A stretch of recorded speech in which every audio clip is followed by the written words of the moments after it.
Hello students, last lecture में हमने देखा था एरोमेटिक, एंटी एरोमेटिक और नॉन एरोमेटिक कंपाउंड्स क्या आता है, कैसे उनको हम पहचानते हैं, क्या उनकी कंडीशंस होती है। उसी से थोड़ा सा कंटिन्यूटी में मैं आगे बढ़ रहा हूँ। यहाँ पे नाम लिखा मैंने एन्यूलिन्स, ANNULENES, एन्यूलिन्स। अब ये एन्यूलिन्स क्या है, ठीक है, ये फिर से एक अलग से स्पेसिफिक कंपाउंड्स होते हैं, इनके लिए कंडीशंस होती है। तो हम देखते हैं एन्यूलिन्स किसको बोलते हैं। तो इसमें लिखा it must be cyclic compound, फिर से ये एक साइक्लिक कंपाउंड होना जरूरी है। फिर लिखा है न्यूट्रल हाइड्रोकार्बन होना चाहिए। हाइड्रोकार्बन का मतलब है कि हाइड्रोजन और कार्बन होना चाहिए। दैट मीन्स वहां पे कोई कैटायन, एनायन या फिर कोई फ्री रेडिकल नहीं होना चाहिए, ठीक है। उसके अंदर हाइड्रोकार्बन होना चाहिए और उस साइक्लिक हाइड्रोकार्बन के अंदर कोई कार्बोकेटाइन नहीं बनना चाहिए, ना ही कोई कार्बोनाइन बनना चाहिए, ना ही कोई फ्री रेडिकल बनना चाहिए, ठीक है। मतलब सारे के सारे कैसे होने चाहिए, sp3 या sp2 हाइब्रिडाइज तो होंगे, लेकिन उसमें कोई पॉजिटिव नेगेटिव चार्ज नहीं होगा, ठीक है। फिर लिखा है it must contain even number of carbon atom in cyclic compound, ठीक है। इवन नंबर ही क्यों बोला है, तो उसको ये पॉइंट जो है, ये कंडीशन नहीं है, ये एक जब आप इन कंडीशंस को फॉलो करोगे तो ये आप देखोगे कि सिर्फ इवन नंबर ऑफ कार्बन जो साइक्लिक रिंग है या साइक्लिक कंपाउंड है वही क्या बन रहे, एन्यूलिन्स बन रहे, ऑड वाले नहीं बन रहे। क्यों नहीं बन रहे उसकी बात करेंगे अभी। और लास्ट में लिखा it must have conjugated system in all atom, जितने भी एटम है वो कॉन्जुगेटेड सिस्टम में पार्टिसिपेट करे या सारे एटम कॉन्जुगेटेड सिस्टम का क्या हो, पार्ट हो, ठीक है।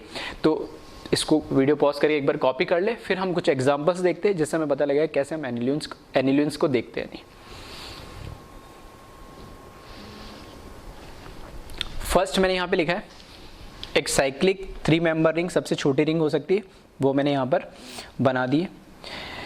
अब इस केस के अंदर मैं देखूँ साइक्लिक है ये, ठीक है, लेकिन इस साइक्लिक कंपाउंड के अंदर क्या कोई कॉन्जुगेटेड सिस्टम आ रहा है, तो वो तो कोई है ही नहीं, तो कॉन्जुगेटेड सिस्टम नहीं है तो ये एन्यूलिन्स नहीं है, ठीक है। सेकंड में देखें साइक्लिक तो आ रहा है लेकिन ये कॉन्जुगेटेड सिस्टम है, तो देख सकते हैं यहाँ पे 1 2 3 डबल सिंगल वैकेंट ऑर्बिटल, जैसे देख ले डबल सिंगल वैकेंट ऑर्बिटल, मतलब तीन एटम है इसमें और तीनों एटम कॉन्जुगेट सिस्टम का पार्ट है। लेकिन हमने बोला कि इसके अंदर ये कैसा होना चाहिए, न्यूट्रल हाइड्रोकार्बन होना चाहिए, इसमें कोई कार्बोकेटाइन, फ्री रेडिकल या कार्बोनाइन नहीं होना चाहिए। लेकिन यहाँ पर क्या आ रहा है, कार्बोकेटाइन बन रहा है, तो फिर से ये हमारे पास ये एन्यूलिन नहीं कहलाएगा।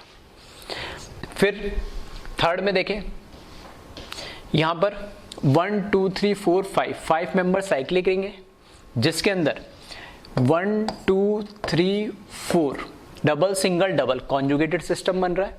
लेकिन ये जो एटम नंबर 5 है इसके ऊपर कोई कॉन्जुगेटेड सिस्टम है ही नहीं, ना किसी के साथ कॉन्जुगेटेड फॉर्म में है ही, ना तो इस तरीके से डबल सिंगल या कोई लोन पेयर वैकेंट ऑर्बिटल या कुछ भी, या डबल सिंगल इधर से भी नहीं। हाँ, ये 4 एटम कॉन्जुगेटेड सिस्टम का पार्ट है, 5th एटम कॉन्जुगेटेड सिस्टम का पार्ट नहीं है। तो हमने बोला जितने भी एटम्स होते हैं, जैसे हम एरोमेटिक में बोलते हैं कि जितने भी, ठीक है, तो ये थोड़ा सा डिफरेंस आ जाता है कि एरोमेटिक और एन्यूलिन्स, ठीक है। कई बार पता ही नहीं लगता है कि एन्यूलिन्स है या एरोमेटिक है, तो एन्यूलिन्स होने के लिए स्पेसिफिक कंडीशन बोलती है कि उस पर कोई चार्ज नहीं होना चाहिए, जबकि एरोमेटिक में ऐसा कोई कंडीशन नहीं है।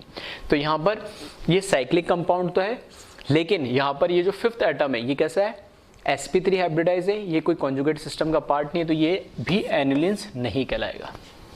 फिर देखिए 4th ऑप्शन, फिर से यहाँ देखेंगे तो कॉन्जुगेटेड सिस्टम तो है, अगर यहाँ से देखूँ तो 1 2 3 4 डबल सिंगल डबल कॉन्जुगेटेड है, या डबल सिंगल लोन पेयर या डबल सिंगल लोन पेयर, सारे एटम कॉन्जुगेटेड सिस्टम का पार्ट है, साइक्लिक भी है। लेकिन फिर से यहाँ पे क्या चार्ज आ गया, नेगेटिव चार्ज आते ही ये एन्यूलिन नहीं कहलाएगा, ठीक है। रीजन मैं लिख नहीं रहा हूँ, लेकिन मैंने बता दिया, अगर आपको लगता है कि आप भूल जाएंगे तो अपने तरीके से, ठीक है, अपने तरीके से नोट से बनाए तो उसमें लिख ले रीजन भी। 5th देखिए, इसमें साइक्लिक कंपाउंड है, बिल्कुल है। क्या कॉन्जुगेटेड सिस्टम का पार्ट है हर एक एटम, तो देखिए डबल सिंगल डबल हर एक एटम कैसे भी स्टार्ट कर लिया, यहाँ से 1 2 3 4 डबल सिंगल डबल, मतलब 1 2 3 एटम कॉन्जुगेटेड सिस्टम का पार्ट है, या फिर डबल सिंगल डबल भी बोल सकते हैं हम, या डबल सिंगल डबल कैसे भी बोल लो, सारे एटम कॉन्जुगेटेड सिस्टम का पार्ट है, साइक्लिक है, कोई चार्ज भी नहीं आ रहा है। नहीं, इसका मतलब क्या हो गया, ये कहलाएगा एन्यूलिन कहलाएगा ये, ठीक है। तो ये एन्यूलिन कहलाएगा, इसको हम बोलेंगे। और लिखने का तरीका क्या होता है, एन्यूलिन को डिफ्रेंशिएट कैसे करेंगे, तो एन्यूलिन की कंडीशन को फॉलो करा, साइक्लिक है, न्यूट्रल है और हर एक एटम कॉन्जुगेट सिस्टम का पार्ट है, ठीक है। तो इसमें कितने एटम से मिलके बनी एनुलिन 4, तो इस तरीके से स्क्वायर ब्रैकेट में 4 लिखा जाता है, एनुलिन 4, ठीक है। तो लिखने का तरीका भी मैंने बता दिया, इस तरीके से लिखा जाता है एनुलिन 4। एनुलिन तो कॉमन नेम है, एनुलिन सबको बोलेंगे, और जितने नंबर ऑफ एटम होंगे वो यहाँ ब्रैकेट में, स्क्वायर ब्रैकेट में लिख दिए जाते हैं। चलो इस एनुलिन की, ये एनुलिन 4 तो है, क्या ये एरोमेटिक है एंटी एरोमेटिक, ये भी चेक कर लेते हैं। तो जरूरी नहीं है कि कोई एनुलिन बन गया तो हमेशा एरोमेटिक होगा या हमेशा एंटी एरोमेटिक ही होगा, ठीक है। तो चेक करते हैं इसमें। यहाँ पर मैं कह रहा हूँ साइक्लिक है, कॉन्जुगेटेड सिस्टम है, सारे sp2 हाइब्रिडाइज है, ठीक है। तो प्लेनर हो गया। लास्ट हम देख लेते हैं 4n+2 पाई इलेक्ट्रॉन को फॉलो कर रहा है, तो 1 2 3 4 ही पाई इलेक्ट्रॉन है। तो 4 पाई इलेक्ट्रॉन है तो 4 तो नहीं हो सकते, 2 6 10 इस तरीके से होने चाहिए, लेकिन यहाँ पर क्या आ रहा है 4। तो ये तो किसकी कंडीशन को फुलफिल कर रहा है, एंटी एरोमेटिक की। तो एनिलीन तो है ही, साथ में ये क्या है, एंटी एरोमेटिक भी है, ठीक है। तो एक एनिलीन एरोमेटिक भी हो सकती है, एंटी एरोमेटिक भी हो सकती है, वो हमें कंडीशन चेक करना पड़ेगी, ठीक है। तो एक बार वीडियो पॉज करके इनको कॉपी कर ले, फिर हम आगे बढ़ते हैं। फिर 6 नंबर पे देखें, 6 नंबर पे आपको दिख रहा है क्या, बेंजीन रिंग। क्या बेंजीन रिंग भी क्या कोई एनिलीन है, तो चेक कर ले। 6 मेंबर है, ठीक है, साइक्लिक रिंग है, double single double single double single, सारे एटम कॉन्जुगेट सिस्टम का पार्ट है, न्यूट्रल है, कोई चार्ज नहीं, तो कैसा है, ये भी एक एनिलीन है। और एनिलीन क्या लिखेंगे इसको, एनिलीन स्क्वायर ब्रैकेट में 6, ठीक है, क्योंकि 6 एटम से मिलके बनी है। क्या ये एनिलीन जो 6 है, ये जो बेंजीन है, क्या ये एरोमेटिक है एंटी एरोमेटिक है, तो हमें पता है ये कैसी होती है, हमेशा एरोमेटिक होती है। 2 4 6 साइक्लिक है, सारे sp2 हाइब्रिडाइज है, कॉन्जुगेट सिस्टम का पार्ट है सारे एटम, और 4n+2, और n की वैल्यू कितनी ले ले, 1 ले ले, तो 4n+2 मतलब 6 पाई इलेक्ट्रॉन आ रहा है, तो ये कैसा होगा, एरोमेटिक होगा। नहीं,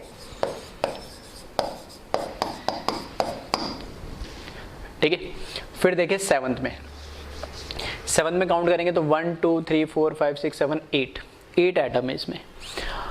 double single double single double single double, सारे एटम कॉन्जुगेट सिस्टम का पार्ट है, ठीक है। साइक्लिक हो गया, सारे एटम कॉन्जुगेटेड सिस्टम का पार्ट हो गया, कोई न्यूट्रल चार्ज है नहीं इस पे, सॉरी कोई चार्ज है नहीं, न्यूट्रल है, तो ये कैसा है, एनिलीन है, ठीक है। एनिलीन है तो इसको क्या लिखेंगे हम,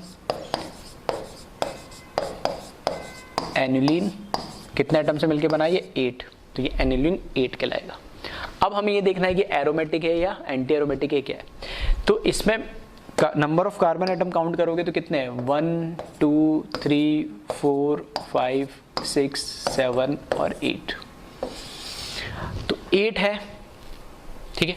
लेकिन इसमें अगर मैं पाई बॉन्ड काउंट करूंगा तो पाई बॉन्ड कितना आ रहा है, 4 पाई बॉन्ड है, तो टोटल कितने हो जाएंगे, 8 पाई इलेक्ट्रॉन्स आ रहे हैं। और 8 पाई इलेक्ट्रॉन्स मतलब 4n पाई इलेक्ट्रॉन जो एंटी एरोमेटिक है उसकी कंडीशन को फॉलो कर रहा है। तो क्या ये एंटी एरोमेटिक है, तो मेरा जवाब है नहीं, ये एंटी एरोमेटिक नहीं है, ये नॉन एरोमेटिक कंपाउंड है। तो अब ये नॉन एरोमेटिक कैसे हो गया, तो ये नॉन एरोमेटिक कंपाउंड कैसे हुआ, तो इसको ध्यान से सुनना। जो लास्ट लेक्चर था उसमें मैंने बोला था अगर कोई साइक्लिक कंपाउंड के अंदर 7 या 7 से ज़्यादा एटम्स होते हैं तो वो हमेशा क्या होता है, जनरली नॉन प्लेनर होता है। नॉन प्लेनर है तो फिर कभी भी एरोमेटिक या एंटी एरोमेटिक नहीं हो पाएगा। लेकिन अगर उसके अंदर एरोमेटिक की कंडीशन को फुलफिल हो रही है सारी, ठीक है, प्लेनर को छोड़ के बाकी 3 कंडीशन को फॉलो कर रहा है, तो वो प्लेनर बन जाता है। क्यों, क्योंकि एरोमेटिक होने से उसकी स्टेबिलिटी बढ़ जाएगी। यहाँ एंटी एरोमेटिक में उल्टा बताया था, अगर कोई साइक्लिक कंपाउंड जिसमें 7 या 7 से ज़्यादा एटम है, अगर उसके अंदर नॉन प्लेनर के अलावा सारी कंडीशन फुलफिल हो रही है, एंटी एरोमेटिक बनता है, तो कभी वो प्लेनर होता ही नहीं है। क्यों नहीं होता है, क्योंकि प्लेनर होने पे उसकी स्टेबिलिटी क्या हो जाएगी, कम हो जाएगी, मतलब जो नॉर्मल है उससे कम हो जाएगी इसकी स्टेबिलिटी, इसलिए वो नॉन प्लेनर फॉर्म में रहता है। और नॉन प्लेनर फॉर्म में तो फिर वो कभी एंटी एरोमेटिक बनेगा ही नहीं, इसलिए ये कैसा है, नॉन एरोमेटिक है। और ये नॉन प्लेनर होता है, नॉन प्लेनर होता है तो एक्चुअल में इसका स्ट्रक्चर कैसे होता है, इसका स्ट्रक्चर होता है, इसको बोलते हैं हम टब शेप।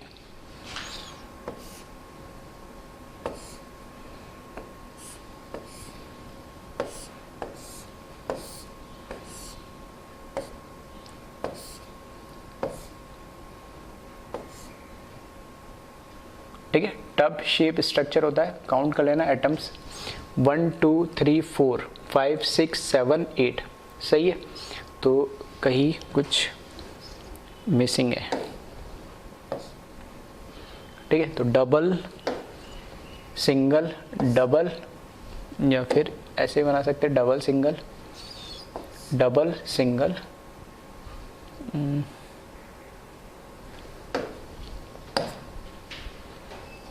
तो ये आ जाएगा double single double single double single और ये डबल, ठीक है। ये होता है टब शेप।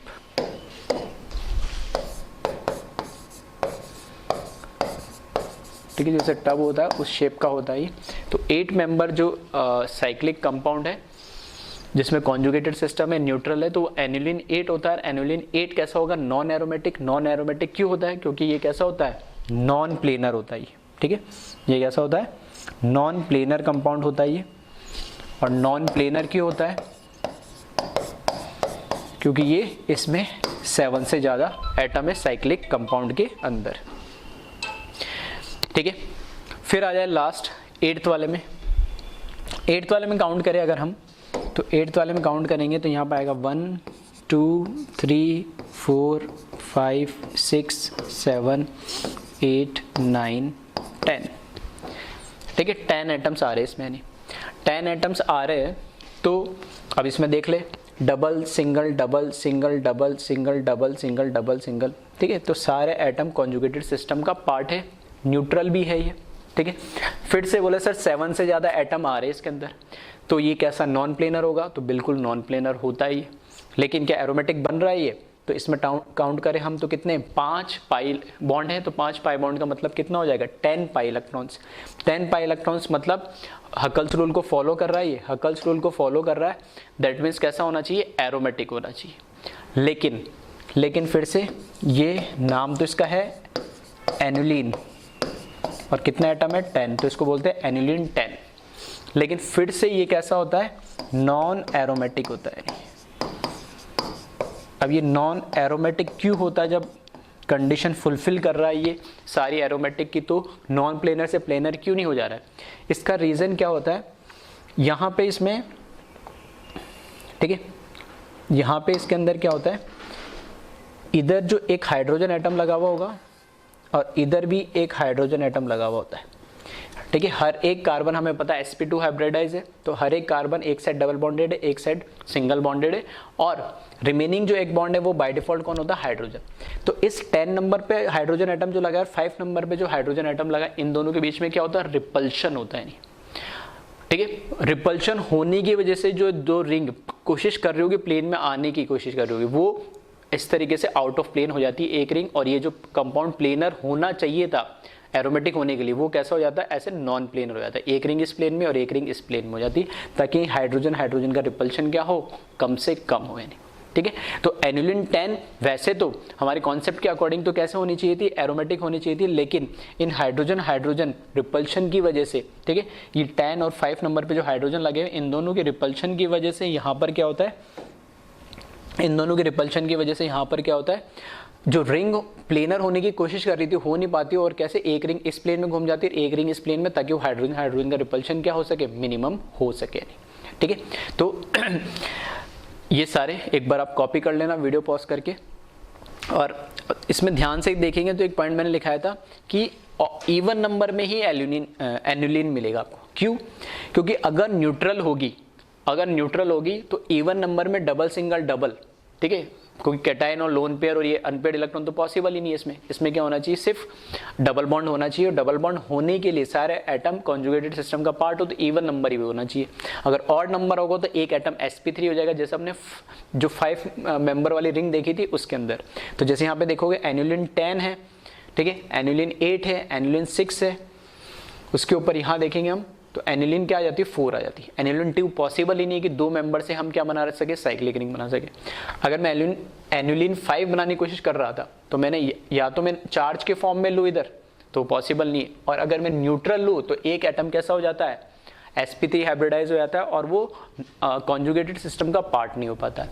इस वजह से ये कैसी होती है? सिर्फ और सिर्फ इवन नंबर में ही एनुलिन बनती है, ठीक है। तो एक बार इनको वीडियो पॉज करके कॉपी कर ले।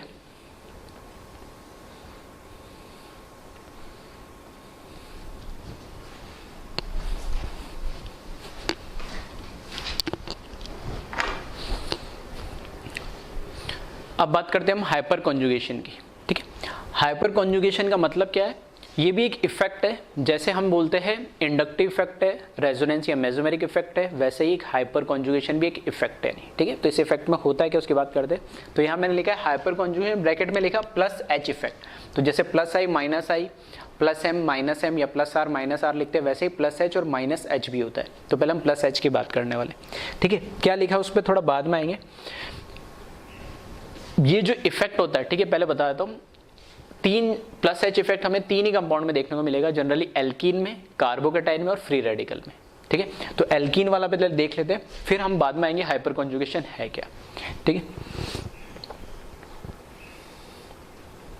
तो इसमें क्या होता है, ये कोई एल्कीन है। अब जो एल्कीन है उसके अंदर क्या होंगे, डबल बॉन्डेड कार्बन होंगे। नहीं, जो डबल बॉन्डेड कार्बन है, उन कार्बन से जितने भी कार्बन लगे हुए होते हैं एल्कीन में, वो सब क्या कहलाते हैं, अल्फा कार्बन। तो ये डबल बॉन्डेड कार्बन है, ये भी है और ये भी। अगर इससे कार्बन लगा होता तो वो भी अल्फा कार्बन कहलाता। तो इस पे तो कोई लगा हुआ नहीं, हाँ इससे लगा हुआ ये कार्बन, तो ये कहलाएगा अल्फा कार्बन। अल्फा कार्बन से जितने भी हाइड्रोजन लगे वो सब क्या कहलाएंगे, अल्फा हाइड्रोजन। तो ये भी अल्फा हाइड्रोजन है, ये भी अल्फा हाइड्रोजन है, ये भी अल्फा हाइड्रोजन है।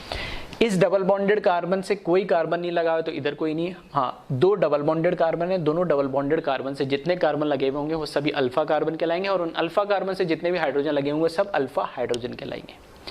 अब इसमें होता क्या है, हाइपर कॉन्जुगेशन में क्या होता है कि यहाँ पे डबल बॉन्ड के साथ में एक पॉसिबिलिटी हो जाती है क्या, कि कॉन्जुगेशन करने की। कॉन्जुगेटेड सिस्टम, यहाँ तो अभी कोई कॉन्जुगेटेड सिस्टम है नहीं, लेकिन कॉन्जुगेटेड सिस्टम बना सकता है। कैसे? मैंने बोला यहाँ पे कार्बन और हाइड्रोजन के बीच में जो ये सिग्मा बॉन्ड है ये ब्रेक हो जाए नहीं, और ये ब्रेक इस तरीके से हो कि जब ये कार्बन और हाइड्रोजन ब्रेक हो तो कैसा, हेट्रोलाइटिक फिजन हो। हेट्रोलाइटिक मतलब कैटायन और एनायन बने। तो हमें पता है कार्बन और हाइड्रोजन में से अगर कंपेयर करें तो कार्बन ज्यादा इलेक्ट्रोनेगेटिव होता है, तो उस लोन पेयर को कौन लेगा, कार्बन लेगा अपनी तरफ। तो कार्बन जो लोन पेयर अपनी तरफ लेके अगर लेता है, ठीक है, तो चलो वैसे तो स्ट्रक्चर बनता नहीं है, लेकिन मैं बना देता हूँ हाइपोथेटिकली। जब ये बॉन्ड क्या होगा, यहाँ पर ब्रेक होगा, ये बॉन्ड इस तरीके से ब्रेक होगा कार्बन की तरफ, ठीक है। कार्बन की तरफ जब ये बॉन्ड ब्रेक होगा तो हमें जो स्ट्रक्चर नजर आएगा, ठीक है, स्ट्रक्चर हमें जो नजर आएगा वो इस तरीके से नजर आएगा। हाइड्रोजन तो निकल जाएगा प्लस की फॉर्म में, इसके ऊपर आ जाएगा नेगेटिव चार्ज, यहाँ पे हाइड्रोजन, यहाँ पे हाइड्रोजन, यहाँ पे कार्बन, ठीक है। फिर ये डबल बॉन्डेड, इससे एक H लगा हुआ है, और ये फिर डबल बॉन्डेड, इससे 2 H लगे हुए, इस तरीके से। फिर जब हाइड्रोजन निकल जा रहा है, हाइड्रोजन निकलने पे फिर यहाँ पे आप देख सकता हूँ कि डबल सिंगल लोन पेयर, ये कॉन्जुगेटेड सिस्टम बन गया। तो इसमें ये लोन पेयर पाई में कन्वर्ट होगा, और पाई किस में कन्वर्ट हो जाएगा, लोन पेयर के अंदर। तो इसका जो आपको स्ट्रक्चर नजर आएगा वो फाइनली इस तरीके से नजर आएगा कि यहाँ पे H2C, इसके बीच में तो आ गया डबल बॉन्ड, और यहाँ पे C और CH2, इसके ऊपर आ गया नेगेटिव चार्ज। इस प्रोसेस को बोलते हैं हम हाइपर कॉन्जुगेशन, ठीक है। हाइपर कॉन्जुगेशन के अंदर क्या हो रहा है, एक सिग्मा बॉन्ड ब्रेक हो रहा है और एक पाई बॉन्ड बन रहा है। नहीं, अगर ओवरऑल अगर मैं बात करूं तो एक सिग्मा और ये पाई बॉन्ड भी ब्रेक होना, एक सिग्मा और एक पाई ब्रेक हो रहा है, जबकि बन क्या रहा है, नेट वापस एक पाई बन जा रहा है। नहीं, ठीक है, वापस से इधर क्या बन जा रहा है, पाई बन जा रहा है। तो इसमें नेट आप देखेंगे तो सिग्मा बॉन्ड जो ब्रेक हो रहा है वो कैसा होता है, स्ट्रॉन्ग बॉन्ड होता है, और बन कैसा रहा है, एक पाई बॉन्ड में कन्वर्ट हो रहा है, और पाई बॉन्ड कैसा होता है, वीक होता है। तो नेट इसमें हमें क्या चाहिए होगी, एनर्जी रिक्वायर्ड चाहिए होगी, ठीक है। ये एंडोथर्मिक प्रोसेस हम बोल सकते हैं। तो थोड़ा सा अगर मैं बात करूं तो ये जो इफेक्ट होता है ये इंडक्टिव इफेक्ट से तो स्ट्रॉन्गर होता है। क्यों स्ट्रॉन्गर होता है, क्योंकि इंडक्टिव इफेक्ट में तो कोई बॉन्ड ब्रेक ही नहीं होता, उसमें तो इलेक्ट्रॉन स्लाइटली डिस्प्लेस होता है सिग्मा बॉन्ड के थ्रू। लेकिन इसके अंदर बॉन्ड ब्रेक हो रहा है, सिग्मा ब्रेक होकर पाई में कन्वर्ट हो रहा है। नहीं, और अगर रेजोनेंस से कंपेयर करूं तो रेजोनेंस के अंदर क्या होता है, लोन पेयर पाई में और पाई लोन पेयर में, मतलब पाई ब्रेक होता है, सिग्मा तो कभी ब्रेक नहीं होता। लेकिन इस केस में क्या हो रहा है, सिग्मा ब्रेक हो रहा है। तो सिग्मा ब्रेक होने के लिए एनर्जी ज्यादा चाहिए, तो ये प्रोसेस होना थोड़ा सा मुश्किल होगा एज कंपेयर टू रेजोनेंस, जो कि आसानी से हो जाता है, क्योंकि पाई बॉन्ड उसमें बनता और टूटता है। तो पाई बॉन्ड तो थोड़ा कैसा होता है, वीक होता है, तो इजिली ब्रेक भी हो जाएगा, नया बन भी जाएगा नहीं। लेकिन इसमें सिग्मा बॉन्ड तोड़ने के लिए एनर्जी ज्यादा चाहिए होगी।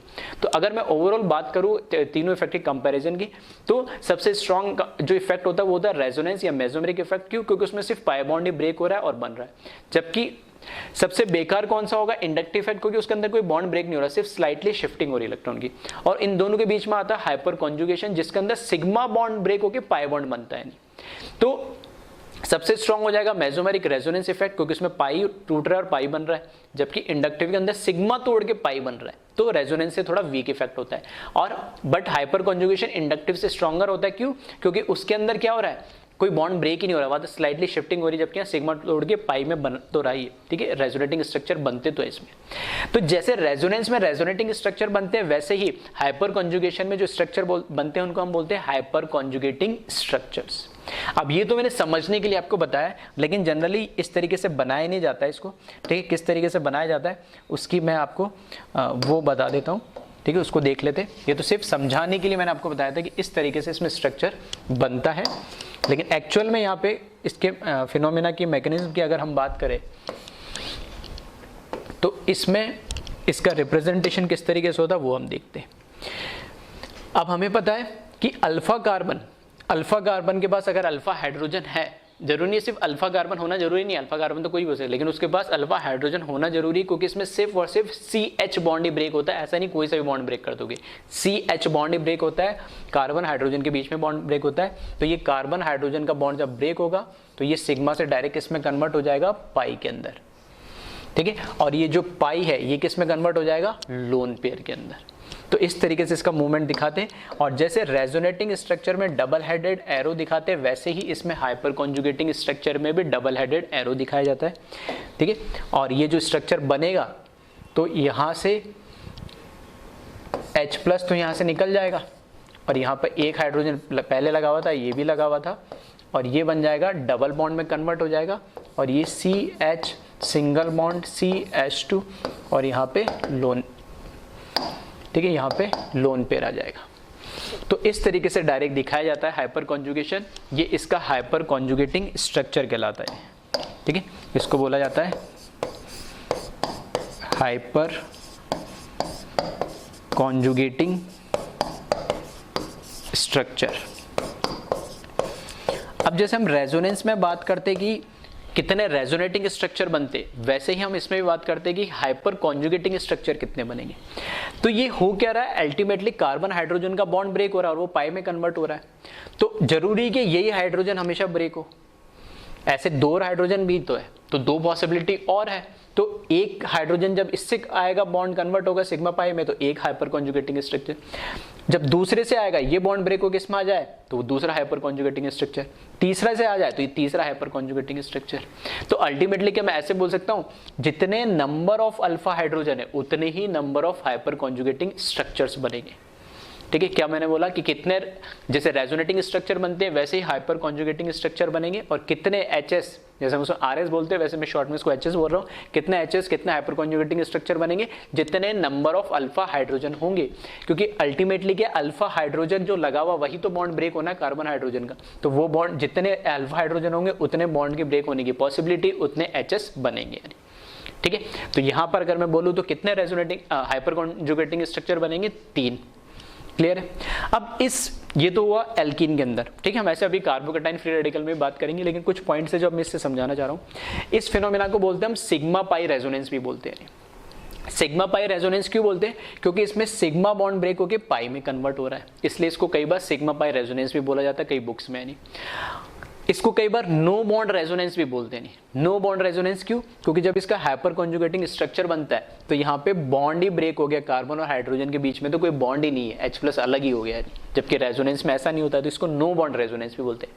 ठीक है, फिर हमने अल्फा कार्बन और हाइड्रोजन की बात कर ही ली है।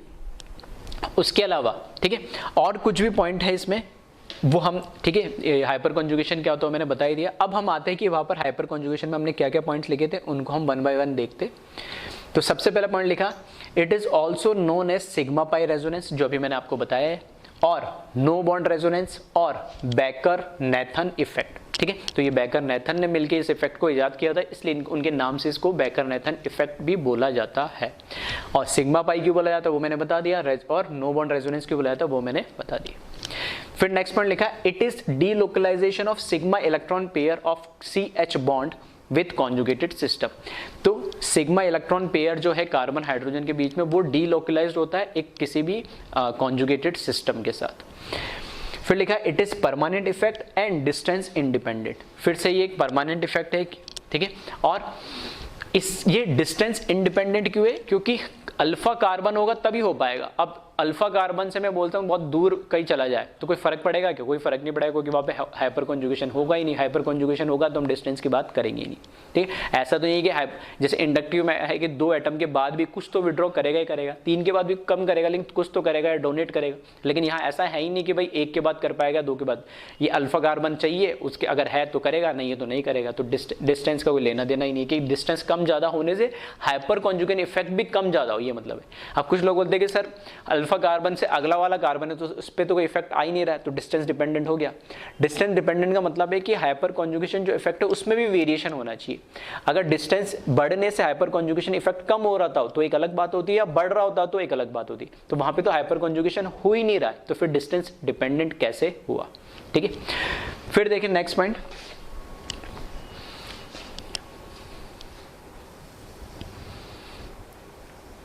फिर लिखा है it is stronger than inductive effect because actual transfer of electron takes place, but weaker than resonance effect because pi bond break in resonance which require lower energy, while in hyperconjugation sigma bond break which require higher energy।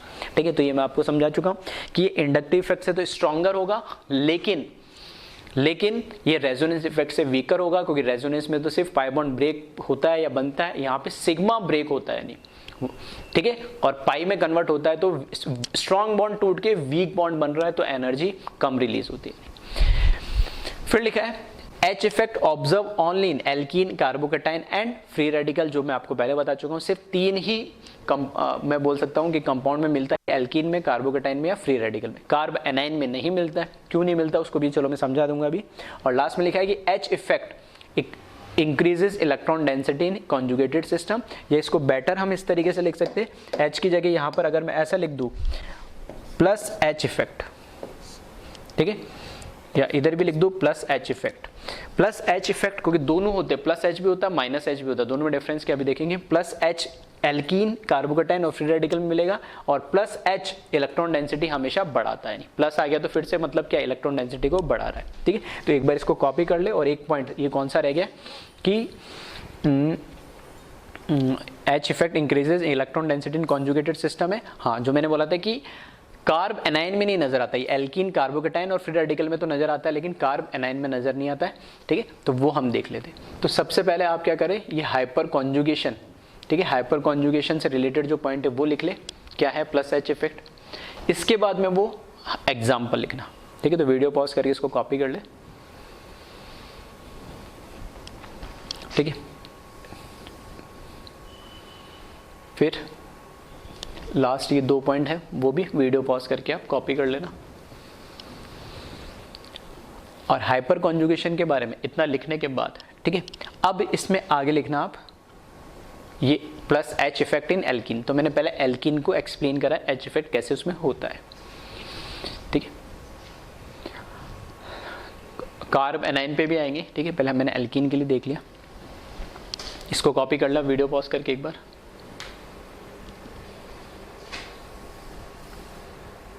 ठीक है। तो यहां से जो point मैंने बोले थे वही लिखे यहाँ पे। एल्कीन के लिए number of hyperconjugating structure is equals to number of alpha hydrogen, और carbon directly bonded with double bonded carbon are known as alpha carbon, and hydrogen bonded with alpha carbon are known as alpha hydrogen.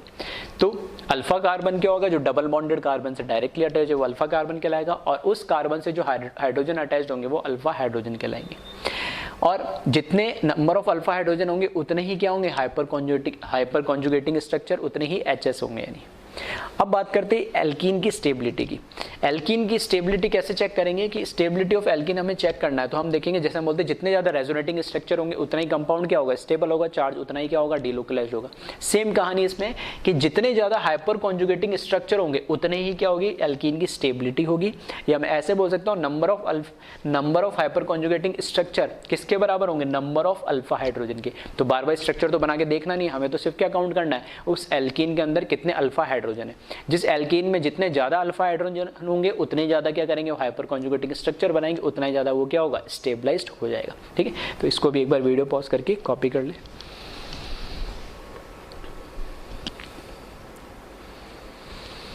अब कुछ questions करते हैं इस पे हम। इसमें लिखा कंपेयर स्टेबिलिटी ऑफ एल्कीन। ठीक है, एल्कीन की स्टेबिलिटी को हमें क्या करना है, यहाँ पे कंपेयर करना है।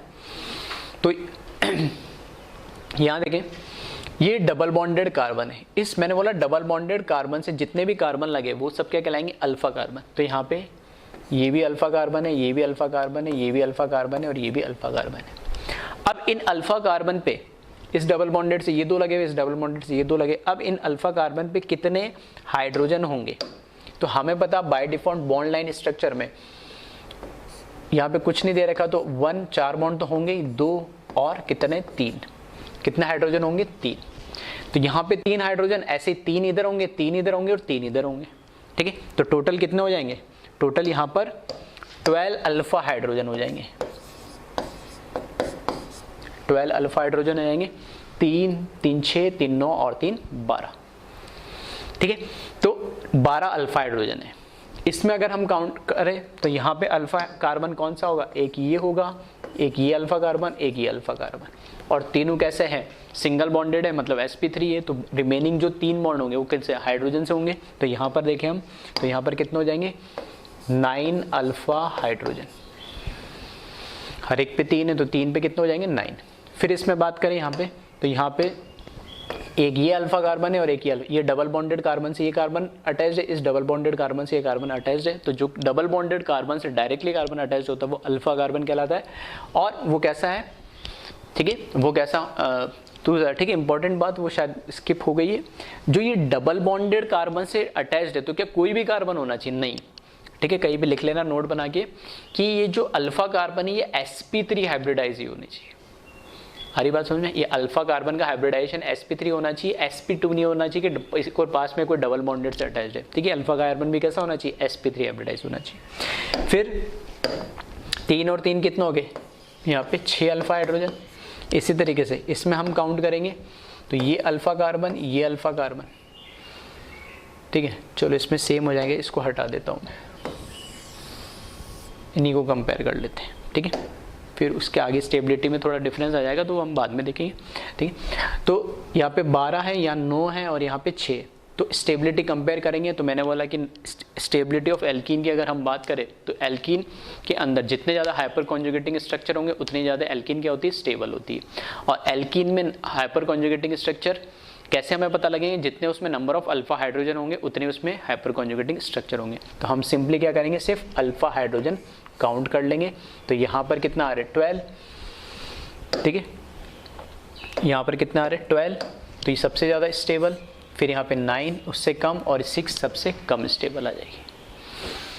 फिर इसी तरीके से जैसे एल्कीन के लिए देखा जाता है, सेम एल्काइन के लिए भी ये देखा जाता है, क्योंकि इसमें भी क्या अनसैचुरेटेड है, पाई बॉन्डेड है, तो सेम रूल इसमें भी लगता है। तो यहाँ पर अगर मैं बात करूँ, जैसे डबल बॉन्डेड है तो यहाँ पे क्या आ गया, ट्रिपल बॉन्डेड है तो इसके पास वाला कार्बन क्या कहलाएगा, अल्फा कार्बन। इसी तरीके से यहाँ पे ये ट्रिपल बॉन्डेड, इसके पास वाला कार्बन ये क्या कहलाएगा, अल्फा कार्बन। ये अल्फा कार्बन नहीं कहलाएगा क्योंकि ये डायरेक्टली ट्रिपल बॉन्डेड या डबल बॉन्डेड से अटैच नहीं है। इस साइड में तो कोई है नहीं।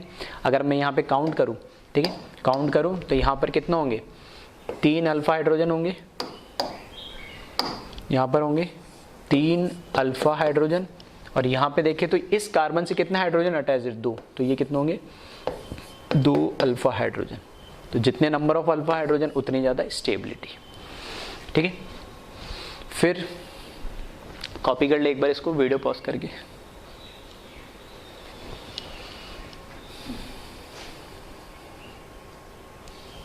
फिर देखें यहाँ पे थर्ड के अंदर, इसमें हमें देखना अल्फा कार्बन कितने हैं। तो क्या ये बॉन्डेड डायरेक्टली ये बॉन्डेड कैसा है, डबल बॉन्डेड है, तो इस डबल बॉन्डेड से ये कार्बन अटैच है तो ये अल्फा कार्बन। फिर ये डबल बॉन्डेड कार्बन है तो इससे ये कार्बन अटैच है तो ये भी कैसा हो गया, अल्फा कार्बन। फिर यहाँ पे तो सारे ये डबल बॉन्डेड है, ठीक है, तो यहाँ पे एक ही बचा, ये अल्फा कार्बन, ठीक है। तो हमने बोला डबल बॉन्डेड कार्बन से sp3 कार्बन, ये थोड़ा सा ध्यान रखना, ठीक है, स्किप हो गया, तो sp3 कार्बन होना चाहिए, वो अल्फा कार्बन कहलाएगा। तो ऐसे ये नहीं कि इसका पास वाला ये आपने काउंट कर लिया, या ये डबल बॉन्डेड है तो इसके पास वाला ये आपने काउंट कर लिया, ठीक है। तो ये तो सारे डबल बॉन्डेड है, तो ये इनमें से कोई अल्फा हाइड्रोजन नहीं, अल्फा कार्बन होने के लिए sp3 हाइब्रिडाइज होना चाहिए, ठीक है। तो यहाँ पर अगर हम देखें तो 3 और 3 टोटल कितने हो जाएंगे, 6 अल्फा हाइड्रोजन, और यहाँ पर काउंट करेंगे तो इसमें 1 और 2 बॉन्ड तो इधर तो 2 ही रिमेनिंग रह जाएंगे, तो वो 2 बॉन्ड कौन से होंगे, हाइड्रोजन, तो 2 अल्फा हाइड्रोजन, तो ये ज़्यादा स्टेबल हो गए, ठीक है। तो इस तरीके से हम स्टेबिलिटी कंपेयर कर सकते हैं। तो वीडियो पॉज करके एक बार इसको कॉपी कर लें। फिर हम बढ़ते हैं H इफेक्ट इन कार्बोकेटाइन। तो मैंने बोला था एल्कीन कार्बोकेटाइन और फ्री रेडिकल में मिलता है, तो अब बात करते हैं कार्बोकेटाइन में कैसे होता है। तो कार्बोकेटाइन एक मैंने ले लिया यहाँ पे, ठीक है। सेम कहानी वही है कि इसमें जो कार्बोकेटाइन होगा, जिस कार्बन पे पॉजिटिव चार्ज होगा, जो कार्बोकेटाइन होगा, उसका नियर बाई कार्बन क्या कहलाएगा, अल्फा कार्बन कहलाएगा, ठीक है। इसमें एल्कीन में थोड़ा फर्क है कि एल्कीन में दोनों साइड देख सकते हैं कि डबल बॉन्डेड कार्बन, मतलब 2 कार्बन तो होंगे डबल बॉन्डेड के, जो डबल बॉन्डेड हो, तो इससे भी कौन कार्बन अटैच है, इससे भी कौन कार्बन अटैच, दोनों में देख सकते हैं। इसी तरीके से कार्बोकेटाइन में वो एक ही कार्बोकेटाइन होगा, तो उसमें मैक्सिमम कितने बॉन्ड बना सकता है, 3, तो इधर 1, 2 और 3, हो सकता है तीनों साइड कार्बन लग जाए, हो सकता है एक ही लगे जैसे इसमें लगे, हो सकता है 2 लगे। तो जितने भी कार्बन इस कार्बोकेटाइन से डायरेक्टली अटैच होंगे वो क्या कहलाएंगे, अल्फा कार्बन। इस कार्बोकेटाइन से directly attach hydrogen alpha hydrogen नहीं कहलाएगा, ये अल्फा कार्बन होगा, और इस अल्फा कार्बन से अटैच हाइड्रोजन अल्फा हाइड्रोजन कहलाएंगे, ठीक है। तो सेम उसी तरीके से इसमें क्या होगा, कॉन्जुगेशन होगा, सिग्मा बॉन्ड ब्रेक होगा, वो किस में कन्वर्ट होगा, पाई में, ठीक है। अब यहाँ तो कुछ है नहीं कि भाई पाई उसमें लोन पेयर में कन्वर्ट हो जाए, यहाँ पे तो एक ही है। तो इसका जब हाइपर कॉन्जुगेटिंग स्ट्रक्चर हम बनाएंगे तो यहाँ पे HC, यहाँ पे H प्लस, यहाँ पर H, यहाँ पे डबल बॉन्डेड, यहाँ पे H और यहाँ पर H। तो यहाँ देखोगे कि ये जो मॉलिक्यूल था कैसे था, इलेक्ट्रॉन डेफिशिएंट था, कार्बोकेटाइन था, लेकिन इसके हाइपर कॉन्जुगेटिंग स्ट्रक्चर के अंदर ये कैसा हो गया, न्यूट्रल कंपाउंड हो गया, H प्लस इससे निकल गया, लेकिन ओवरऑल मॉलिक्यूल कैसा हो गया, न्यूट्रल हो गया। तो इसकी स्टेबिलिटी इसने क्या करी, बढ़ा दी। तो इस तरीके से कार्बोकेटाइन में जितने अल्फा कार्बन होंगे उतने ही यहाँ पर उसकी क्या होंगे, हाइपर कॉन्जुगेटिंग स्ट्रक्चर होंगे, और उतनी उसकी क्या होगी, स्टेबिलिटी होगी। फिर इसमें सेम कहानी है, ठीक है, इसको कॉपी कर लेना एग्जाम्पल को, वीडियो पॉज करके। फिर सेम यहाँ पे भी वही लिखा है, stability of carbocation is proportional to number of hyperconjugating structures. और number of hyperconjugating structure कितने होंगे, जितने नंबर ऑफ अल्फा हाइड्रोजन होंगे, तो हमें डायरेक्टली बस क्या देखना है, नंबर ऑफ अल्फा हाइड्रोजन। अब अल्फा हाइड्रोजन किसको बोलेंगे, तो carbon bonded with carbocation is known as alpha carbon, and hydrogen bonded with alpha carbon is known as alpha hydrogen, ठीक है। तो कार्बोकेटाइन से डायरेक्टली अटैच जो कार्बन है उसको हम कभी अल्फा कार्बन नहीं बोलते, उस कार्बोकेटाइन से अटैच कार्बन और उस कार्बन से हाइड्रोजन। क्यों, क्योंकि जो बॉन्ड ब्रेक होगा वो नियर बाय वाले एटम से होगा। आ रही मेरी बात समझ में, इसलिए तो एक बार इसको कॉपी कर ले। और कार्बन आयन का मैं यही समझा देता हूं कि कार्ब एनाइन में हाइपर कॉन्जुगेशन क्यों नहीं होता है, ठीक है। तो अगर मान लो यहां पर इस कार्बोकेटाइन की जगह यहां पर क्या होता, फॉर एग्जांपल मैंने मान लिया यहां पर कार्बन आयन लगा दिया, अगर मैं इसमें हाइपर कॉन्जुगेशन कराता तो पहले केस में बॉन्ड ब्रेक क्यों हुआ था, क्योंकि ये वाला कार्बोकेटाइन था, इलेक्ट्रॉन डेफिशिएंट था, तो ये पाई बॉन्ड बना सकता था। अगर मैंने यहाँ पे बॉन्ड ब्रेक कर दिया, यहाँ पे बॉन्ड मैंने ब्रेक कर दिया, तो बॉन्ड ब्रेक करने पे यहाँ पे क्या बनाएगा, पाई बॉन्ड। तो इसके पास तो वैकेंट ऑर्बिटल है ही नहीं, तो पाई बॉन्ड किसके साथ बनाएगा ये, ठीक है। तो ऑलरेडी इलेक्ट्रॉन रिच और पाई बॉन्ड बना के और इसमें इलेक्ट्रॉन डेंसिटी बढ़ाने से तो इसमें क्या हो जाएगी, अनस्टेबिलिटी आएगी। इसलिए कार्ब एनाइन के अंदर कभी भी हाइपर कॉन्जुगेशन प्रोसेस नहीं होता है, ना ही कोई हाइपर कॉन्जुगेटिंग स्ट्रक्चर मिलता है, ठीक है। तो मैंने बोला था इसमें मैं आपको बता दूंगा, तो रीज़न यही है कि कार्बोकेटाइन में तो पॉसिबल है क्योंकि वहाँ पे इलेक्ट्रॉन डेफिशिएंट तो पाई बॉन्ड में कन्वर्ट होकर स्टेबल होना चाहेगा, लेकिन कार्बन आयन में तो ऑलरेडी इलेक्ट्रॉन डेंसिटी ज़्यादा है, तो फिर फर्दर पाई बॉन्ड बना के क्या करेगा, ठीक है। तो इसी तरीके से देख लेते हैं, इसमें कंपेयर स्टेबिलिटी ऑफ कार्बोकेटाइन हमने बोला है, तो सेम चीज़ हमें देखनी है कि कार्बोकेटाइन के अंदर कितने अल्फा कार्बन है। तो ये कार्बोकेटाइन है ये वाला, अब इसके पास वाला ये अल्फा हाइड्रोजन, ये ऊपर वाला अल्फा हाइड्रोजन, ये अल्फा हाइड्रोजन, इससे डायरेक्टली अटैच है। इन पे आप देखोगे तो हाइड्रोजन ये 2 बॉन्डेड है, तो 2 हाइड्रोजन इधर होंगे, इसी तरीके से 2 हाइड्रोजन इधर होंगे, और इसके पास कितने होंगे 3 हाइड्रोजन होंगे। तो टोटल कितने हो गए यहाँ पे, टोटल काउंट करेंगे तो 3 + 4 कितना हो जाए, ठीक है 3 + 4 कितना हो गया 7 अल्फा हाइड्रोजन होंगे यहाँ पे। इसके अंदर देखेंगे तो यहाँ पर अल्फा कार्बन कौन कौन से है, ये अल्फा कार्बन है और ये अल्फा कार्बन है, ठीक है। 2 ही हमारे पास यहाँ पर क्या है अल्फा कार्बन है, और 2 अल्फा कार्बन है, तो इधर क्या होंगे, अगर हम यहाँ पर चेक करें तो यहाँ पे 2 हाइड्रोजन, और यहाँ पर देखेंगे तो एक ही हाइड्रोजन है क्योंकि 4 बॉन्ड बना चुका है। तो टोटल कितने होंगे यहाँ पे देखेंगे तो 1 2 3 अल्फा हाइड्रोजन होंगे, ठीक है 1 2 3। यहाँ से अगर हम बात करें तो ये कार्बोकेटाइन है, तो ये एक ही ये वाला कौन सा होगा अल्फा हाइड्रोजन होगा। और इसमें फिर से हम देखें तो यहाँ पर क्या है 3 बॉन्ड तो है ही, तो एक बचा हुआ कौन होगा, एक हाइड्रोजन होगा, तो वो क्या हो जाएगा अल्फा हाइड्रोजन, तो ये हो जाएगा 1 अल्फा हाइड्रोजन। तो कंपेयर करें तो 7 3 1, तो स्टेबिलिटी का ऑर्डर भी यही हो जाएगा जिसमें नंबर ऑफ अल्फा हाइड्रोजन ज़्यादा है। फिर आए नेक्स्ट, कॉपी करें इसको वीडियो पॉज करके।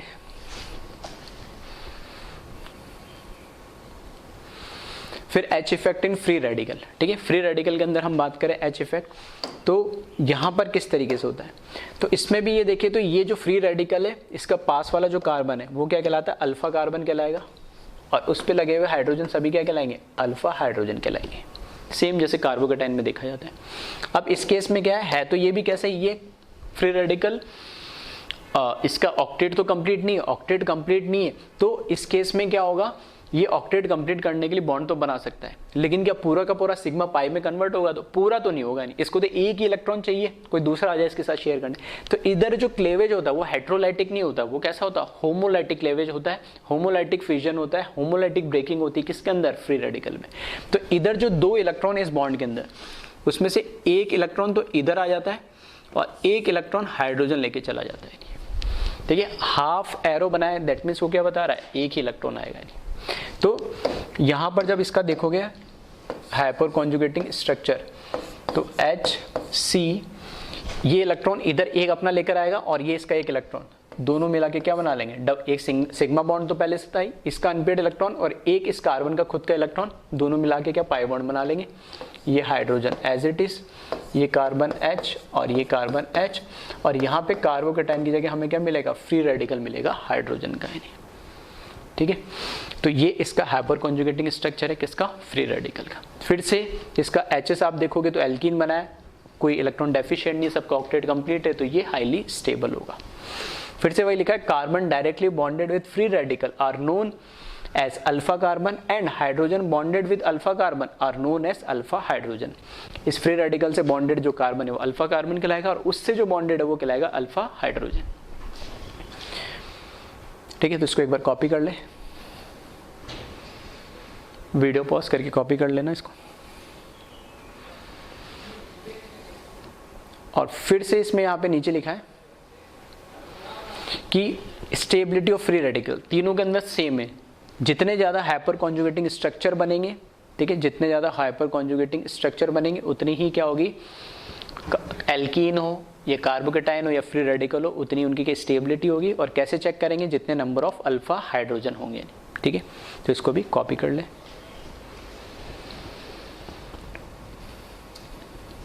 फिर स्टेबिलिटी अगर हम कंपेयर करें, ठीक है, स्टेबिलिटी अगर हम कंपेयर करें तो यहाँ पे फ्री रेडिकल है जो डॉट फॉर्म में बना रखे, तो यहाँ पे देखें तो ये भी अल्फा कार्बन, ये भी अल्फा कार्बन, ये भी अल्फा कार्बन, और तीनों के पास क्या है 3 हाइड्रोजन होंगे, तो टोटल कितने हो जाएंगे 9 अल्फा हाइड्रोजन।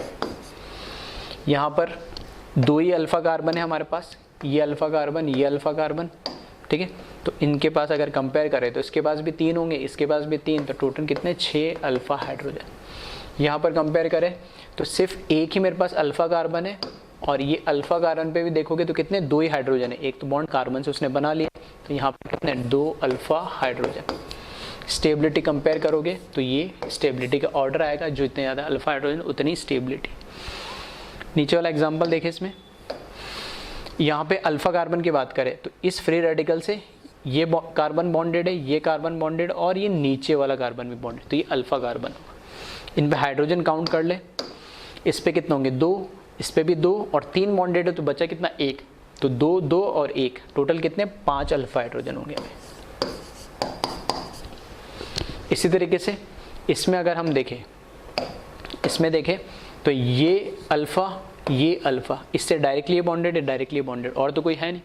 तो यहाँ पर देखेंगे तो कितने 2 हाइड्रोजन और यहाँ पे देखेंगे तो 1 हाइड्रोजन, तो टोटल यहाँ पर कितना आ जाएंगे 3 अल्फा हाइड्रोजन आ जाएंगे। तो ये ज़्यादा स्टेबल हो जाएगा क्योंकि उसमें ज़्यादा अल्फा हाइड्रोजन है। ठीक है, तो इसको कॉपी कर ले एक बार वीडियो पॉज करके। तो ये हमने H इफेक्ट की बात करी थी प्लस H इफेक्ट की। ठीक है, ठीक है, अब बात करते हैं माइनस H इफेक्ट। ठीक है, माइनस H इफेक्ट है, उसको हम रिवर्स हाइपर कॉन्जुगेशन भी बोलते हैं या माइनस H इफेक्ट भी बोलते हैं। रिवर्स क्यों? क्योंकि उसका उल्टा काम कर रहा है। जो H इफेक्ट या प्लस H इफेक्ट होता है इन जनरल, हम जिसको बोलते हैं प्लस H इफेक्ट, हमेशा इलेक्ट्रॉन डेंसिटी को बढ़ा रहा है यानी। ठीक है, फिर एल्कीन था तो भी उसकी तरफ इलेक्ट्रॉन का फ्लो हो रहा है, कार्बोकेटाइन था तो भी इलेक्ट्रॉन डेंसिटी उसमें कार्बोकेटाइन बढ़ा रहा है, फ्री रेडिकल है तो भी इलेक्ट्रॉन डेंसिटी उसकी बढ़ा रहा है। तो प्लस H इफेक्ट हमारी जनरेशन क्या करता है, जनरली इलेक्ट्रॉन डेंसिटी को बढ़ाता है।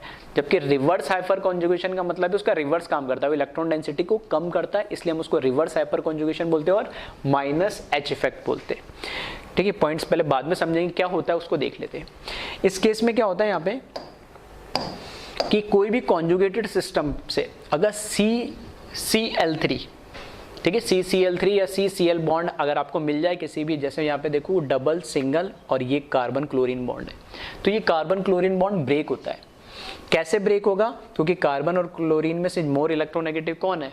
क्लोरीन। तो ये क्लोरीन पूरा हेट्रोलाइटिक क्लेवेज होता है, ब्रेकिंग होती है, और ये कार्बन क्लोरीन के बीच में जो सिग्मा बॉन्ड है, यहाँ पे भी ब्रेक तो सिग्मा बॉन्ड ही होता है। लेकिन यहाँ पर कार्बन, पिछली बार क्या आ रहा था, कार्बन वो लोन पेयर ले रहा था, इस बार कार्बन नहीं क्लोरीन ले रहा है, क्योंकि क्लोरीन कैसा है, ज़्यादा इलेक्ट्रॉन नेगेटिव है।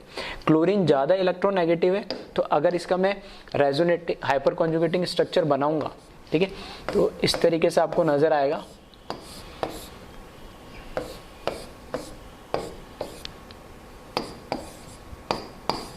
ठीक है, ये बॉन्ड जब ब्रेक हुआ तो इस पे तो चार्ज क्या जाएगा, पॉजिटिव, और Cl माइनस यहाँ से लोन पेयर लेके निकल जाएगा। ठीक है, सिग्मा इसमें ब्रेक हुआ। अब यहाँ पे जैसे इसने लेके जाएगा तो यहाँ पे देखूंगा तो डबल सिग्मा वैकेंट ऑर्बिटल, यहाँ से 1 2 3 डबल सिग्मा वैकेंट ऑर्बिटल, यहाँ पे कॉन्जुगेटेड सिस्टम है। तो कॉन्जुगेटेड सिस्टम है तो इसमें ये पाई किसके अंदर कन्वर्ट हो जा रहा है, लोन पेयर के अंदर कन्वर्ट हो जा रहा है। और जब इसका आगे में रेजोनेटिंग स्ट्रक्चर बनाऊंगा तो ये इस तरीके से बनेगा। ठीक है, ये तो हो जाएगा डबल बॉन्डेड, ये Cl और यहाँ पर आ जाएगा positive charge, remaining bond as it is रहेंगे, क्योंकि यहाँ पर ठीक है 1 2 3 डबल सिंगल और वैकेंट ऑर्बिटल कॉन्जुगेटेड सिस्टम है यानी।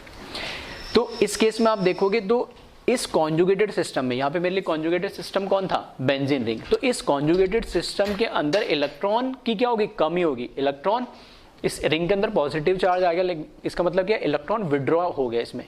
तो जैसे इलेक्ट्रॉन विड्रॉ होता है तो हम उस इफेक्ट को क्या बोलते हैं, माइनस, इसलिए इसको माइनस H इफेक्ट बोलते हैं। तो अब ये तो मैंने समझाने के लिए आपको बना दिया कि इस तरीके से स्ट्रक्चर बनता है, लेकिन एक्चुअल में स्ट्रक्चर ऐसे नहीं बनते, डायरेक्ट इसमें हाइपर कॉन्जुगेटिंग स्ट्रक्चर बनाया जाता है। तो कैसे बनता है वो मैं आपको बता देता हूँ।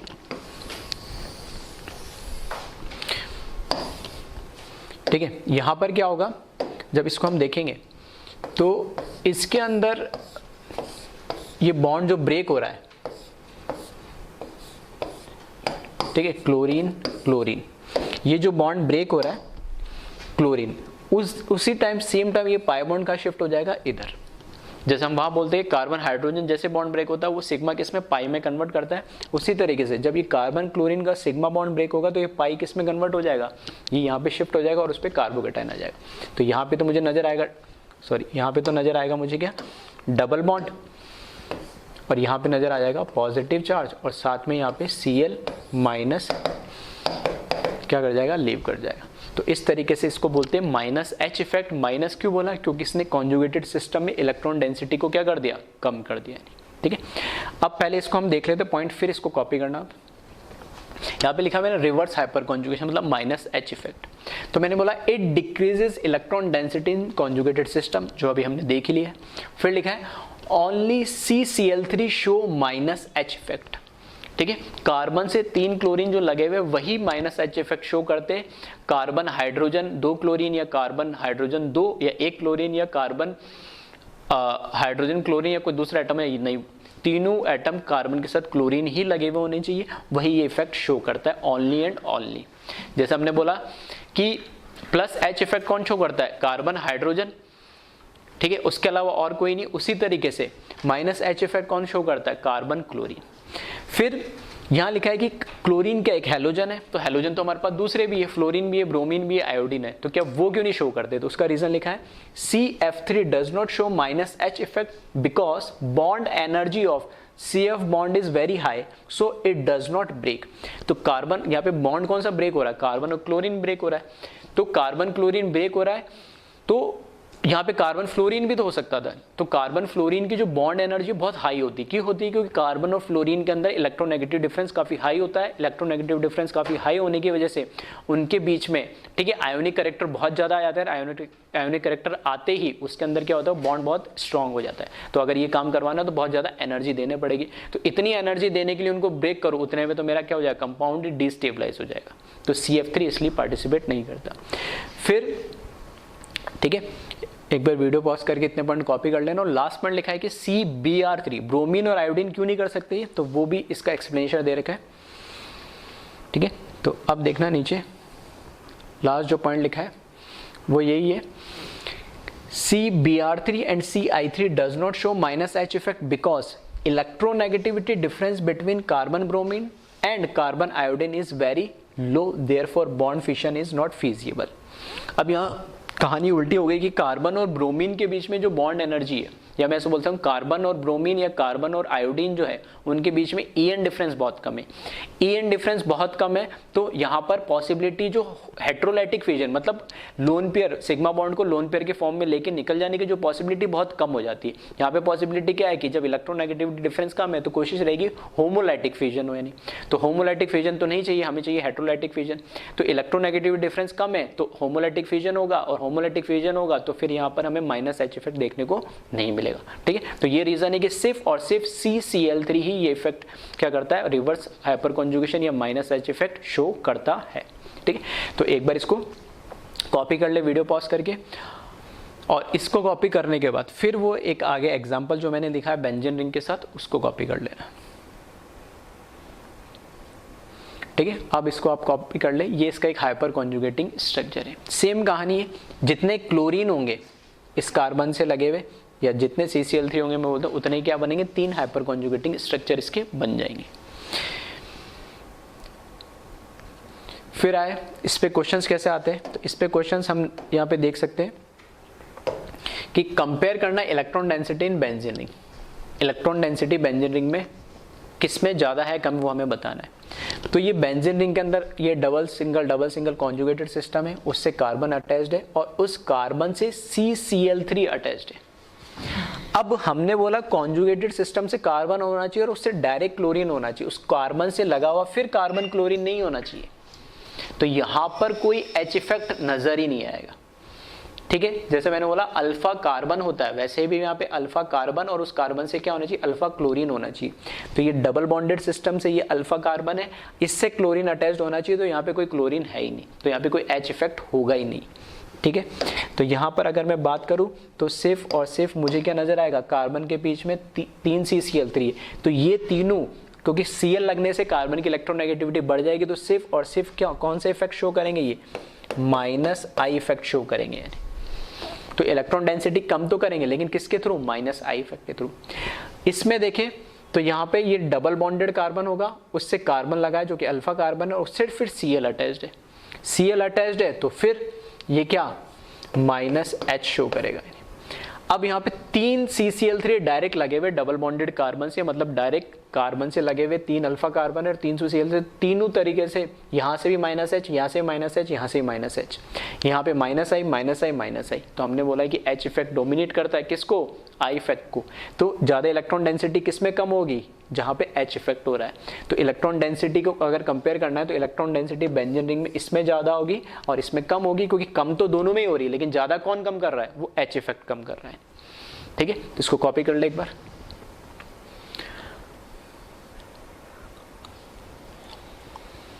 फिर देखिए एक एग्जांपल और,